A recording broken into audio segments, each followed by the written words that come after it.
Hello, എല്ലാവർക്കും സുഖമല്ലേ? Beef liver കഴിക്കാൻ ഇഷ്ടമില്ലാത്തവരാണോ നിങ്ങൾ?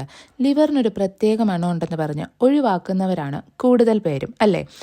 ഇന്ന് നമ്മൾ ഉണ്ടാക്കാൻ പോകുന്നത് ഈ ബീഫ് ലിവർ വെച്ചിട്ട് ഒരു റോസ്റ്റാണ്. അപ്പം ഞാൻ ഈ പറയുന്ന രീതിയിൽ നിങ്ങൾ ഉണ്ടാക്കി നോക്കുകയാണെന്നുണ്ടെങ്കിൽ നിങ്ങൾക്ക് എന്താണേലും ഈ ഒരു ടേസ്റ്റ് ഇഷ്ടപ്പെടും. നല്ല സോഫ്റ്റായ ലിവറിലേക്ക് മസാലയൊക്കെ നന്നായിട്ട് പിടിച്ച് ആ റോസ്റ്റ് ചെയ്തെടുത്താലുണ്ടല്ലോ, ചപ്പാത്തിയുടെ കൂടെയും ചോറിൻ്റെ കൂടെ ഒക്കെ കഴിക്കാൻ അടിപൊളിയാണ് കേട്ടോ. അപ്പം എങ്ങനെ ഉണ്ടാക്കുന്നതെന്ന് നോക്കിയാലോ. നമ്മൾ 1 kg ലിവർ എടുത്തിട്ടുണ്ട്. ബീഫിൻ്റെ ലിവറാണ് കേട്ടോ. അത് കഴുകി വൃത്തിയാക്കിയിട്ട് ചെറിയ ക്യൂബായിട്ട് അരിഞ്ഞെടുക്കണം. ഈ ലിവർ നമ്മൾ കഴുകുന്ന സമയത്ത് ലേശം ഉപ്പും ലേശം മഞ്ഞൾപ്പൊടി ഇട്ട് കഴുകുവാണെങ്കിൽ അതിൻ്റെ ആ ഒരു പച്ചമണം അങ്ങ് മാറിക്കിട്ടും കേട്ടോ. അങ്ങനെ ഒന്ന് ട്രൈ ചെയ്ത് നോക്കുക. ഇനി നമ്മൾ ഈ കഴുകി വെച്ചേക്കുന്ന ഈ അരിഞ്ഞു വെച്ചേക്കുന്ന ലിവർ നമുക്ക് കുക്കറിലേക്ക് ഇട്ട് കൊടുക്കാം. ഇനി അതിലേക്ക് 1 ടീസ്പൂൺ ജിഞ്ചർ ഗാർലിക് പേസ്റ്റും ആവശ്യത്തിന് ഉപ്പും ലേശം മഞ്ഞൾപ്പൊടിയും കൂടെ ഇട്ട് കൊടുത്തിട്ട് കൈ വെച്ചിട്ട് നന്നായിട്ട് മിക്സ് ചെയ്തെടുക്കുക. എന്നിട്ട് ഇത് അടച്ചു വെച്ചിട്ട് ഒരൊറ്റ വിസിൽ വരുന്നിടം വരെ നമുക്ക് വെയിറ്റ് ചെയ്യാം. അതവിടെ ഇരുന്ന് വിസിലടിച്ച് റെഡി ആവുന്ന സമയം കൊണ്ട് നമുക്കിതിൻ്റെ ആ ഒരു മസാല ഉണ്ടല്ലോ അതുണ്ടാക്കിയെടുക്കണം. അതിന് വേണ്ടിയിട്ട് ഒരു പാൻ എടുത്ത് വെക്കുക. അതിലേക്ക് ലേശം വെളിച്ചെണ്ണ ഒഴിച്ചു കൊടുക്കുക. വെളിച്ചെണ്ണ നന്നായിട്ട് ചൂടാകുമ്പോഴത്തേക്കിന് നമ്മൾ ഇതിനകത്തേക്ക് തേങ്ങാക്കൊത്തുണ്ടല്ലോ ഇട്ട് കൊടുക്കണം. ഇനി ആ തേങ്ങാക്കൊത്ത് ചെറുതായിട്ടൊന്ന് കളർ മാറി വരുന്ന സമയത്തേക്ക് നമ്മൾ ഒരു സവാള നീളത്തിൽ ചെറുതായിട്ട് അരിഞ്ഞതും അതിൻ്റെ കൂടെ തന്നെ നമ്മുടെ ചെറിയ ഉള്ളി ഉണ്ടല്ലോ അതും കൂടെ ഇട്ട് കൊടുക്കുക. എന്നിട്ട് ഇത് നന്നായിട്ടങ്ങ് വഴറ്റിയെടുക്കണം.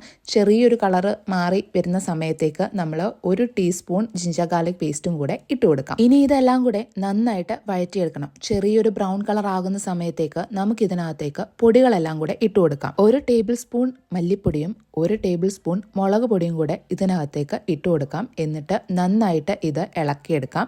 അതായത് ഇതിൻ്റെ ഈ ഒരു പച്ചമണം ഉണ്ടല്ലോ അത് മാറുന്നിടം വരെ നന്നായിട്ട് ഇളക്കി കൊടുക്കാം. ഈ ഒരു സമയം കൊണ്ട് തന്നെ നമ്മുടെ ലിവർ ഓൾറെഡി നമ്മൾ ഒരു വിസിൽ അടുപ്പിച്ച് വെച്ചിട്ടുണ്ടായിരുന്നു. അതാ തുറന്നു നോക്കുമ്പോൾ എന്താ ഇതേപോലെ ഇരിക്കും കേട്ടോ. അതിനകത്തുനിന്ന് വെള്ളം നമ്മൾ എക്സ്ട്രാ വെള്ളമൊന്നും ഒഴിച്ചു കൊടുക്കുന്നില്ല. നമ്മളിത് വെന്ത് കഴിയുമ്പോഴത്തേക്കിന് ഇതിൽ നിന്ന് തന്നെ വെള്ളം ഇറങ്ങി വരുന്നതാണ് കേട്ടോ. ഇതിൽ നിന്ന് ലേശം വെള്ളം എടുത്തിട്ട് നമ്മുടെ ഓൾറെഡി ആ മസാല ഉണ്ടല്ലോ അതിനകത്തേക്ക് ഒഴിച്ചു കൊടുക്കുക. എന്നിട്ട് നന്നായിട്ട് അതങ്ങ് ഇളക്കണം. തിളച്ച് വരുന്ന ആ ഒരു ടൈം ആകുമ്പോഴത്തേക്കിന് നമ്മുടെ ആ ലിവർ ഉണ്ടല്ലോ അതും കൂടെ ഇതിനകത്തേക്ക് ഇട്ട് കൊടുക്കാം. എന്നിട്ട് നന്നായിട്ട് തന്നെ മിക്സ് ചെയ്തെടുക്കുക. ഈ ഒരു ടൈമിൽ തന്നെ നമുക്ക് ഉപ്പുണ്ടോയെന്ന് നോക്കാം. ഉപ്പില്ലെന്നുണ്ടെങ്കിൽ ഈ ഒരു ടൈമിൽ നമുക്ക് ഉപ്പും കൂടെ ഇട്ട് കൊടുക്കാം. അതായത് നമ്മൾ ഓൾറെഡി ഉപ്പിട്ടിട്ടുണ്ടായിരുന്നു. വേണമെന്നുണ്ടെങ്കിലാണ് ഇനി ഇട്ട് കൊടുക്കേണ്ടത്. ഇനി അതിൻ്റെ കൂടെ തന്നെ നമ്മൾ 1 ടീസ്പൂൺ ഗരം മസാലയും 1 ടീസ്പൂൺ കുരുമുളകും കൂടെ ഇതിനകത്തേക്ക് ഇട്ട് കൊടുക്കാം. എന്നിട്ട് ഇത് നന്നായിട്ട് മിക്സ് ചെയ്തെടുക്കുക. ഇനി അത് നമുക്ക് ഇതിൻ്റെ അടപ്പ് വെച്ചിട്ട് അടച്ചു വെക്കാം. ഇത് നമ്മൾ റോസ്റ്റ് ചെയ്തെടുക്കുന്നത് കൊണ്ട് തന്നെ നമ്മളിത് പറ്റിച്ചെടുക്കണം. അതായത് ഈ വെള്ളമെല്ലാം നമ്മൾ പറ്റിച്ച് എടുക്കണം. ഇതിലേക്ക് നമ്മൾ ലേശം കരിയാപ്പിലയും കൂടെ ഇട്ട് കൊടുക്കുന്നുണ്ട്. നമ്മൾ ഈ ഹൈ ഫ്ലെയിമിൽ ഇട്ടിട്ടാണ് കേട്ടോ ഇതിൻ്റെ വെള്ളം വറ്റിച്ചെടുക്കുന്നത്. കാരണം നമ്മൾ വിസിലടുപ്പിച്ചിട്ട് ഓൾറെഡി ഇത് വേവിച്ചിട്ടുണ്ടായിരുന്നു. കാരണം ഒരുപാട് നേരം ഇത് ഓവർ കുക്ക് ആയി കഴിഞ്ഞാൽ റബ്ബർ പോലെ ആയി പോകും കേട്ടോ.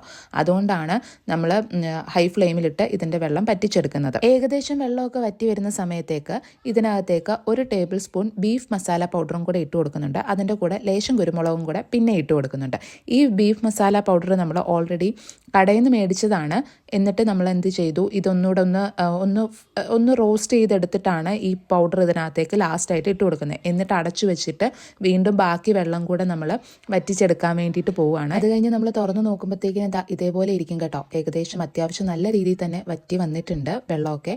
ഈ ഒരു പരുവത്തിലെടുക്കുന്നത് നല്ലതാണ് കേട്ടോ. അപ്പോൾ നമുക്ക് ചെറിയൊരു എന്താ പറയുക, ഒരു ഗ്രേവി പോലെ, ഗ്രേവിയല്ല, ഒരു കുഴഞ്ഞിരിക്കുന്ന ഒരു ടൈപ്പായിട്ട് കിട്ടുമ്പം അടിപൊളി ടേസ്റ്റാണ് കേട്ടോ. ലാസ്റ്റാണ്, ഓപ്ഷണലാണ്. വേണമെങ്കിൽ മാത്രം ലേശം വെളിച്ചെണ്ണയും കൂടെ ഒന്ന് തൂക്കി കൊടുക്കുന്നത് കുറച്ചും കൂടെ ടേസ്റ്റ് ആയിരിക്കും കേട്ടോ. ഈ ഒരു രീതിയിൽ ഉണ്ടാക്കി നോക്കുകയാണെങ്കിൽ എന്താണേലും വീട്ടിൽ എല്ലാവർക്കും ഇഷ്ടപ്പെടും കേട്ടോ. അപ്പോൾ ഈ ഒരു റെസിപ്പി നിങ്ങൾ ട്രൈ ചെയ്ത് നോക്കിയിട്ട് എങ്ങനെയുണ്ടെന്ന് കമൻറ്റ് ചെയ്യാൻ മറക്കല്ലേ. വീഡിയോ ഇഷ്ടപ്പെട്ടാൽ സപ്പോർട്ട് ചെയ്ത് കൂടെ കുടിക്കോ. വേറൊരു വീഡിയോ ആയിട്ട് ഉടനെ വരാം.